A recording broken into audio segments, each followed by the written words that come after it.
Alright guys, so এইটা হচ্ছে YouTube creator collective day third part. যারা ফার্স্ট আর second part দেখোনি তারা গিয়ে প্লিজ দেখে নাও। আর সেখানে হচ্ছিল মিউজিক শো। সত্যি কথা বলতে আমি, তপু, আরিয়া আরও অনেকেই ছিল ওখানে। বেশ দারুণ মজা করেছি আমরা।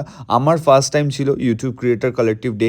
অ্যাকচুয়ালি কী বলো তো, আমরা যারা ইউটিউব করি তারা মানে প্রথম থেকেই একটা আশা থাকে যে ইউটিউব কবে আমাদের ডাকবে, অ্যাজ আ ক্রিয়েটার হিসাবে ইনভাইট করবে। সেখানে আমাদের প্রিয় শিবাজি দাও ছিল। আর সত্যি কথা বলতে এখানে দারুণ দারুণ কিন্তু গেম খেলা হচ্ছিল। তো সেই গেমে একটা গেম ছিল যে এখন কতগুলো শর্টস কে আপলোড করেছে।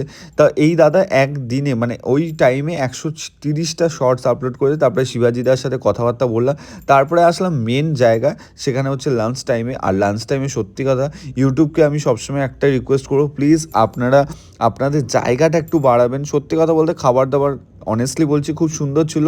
আর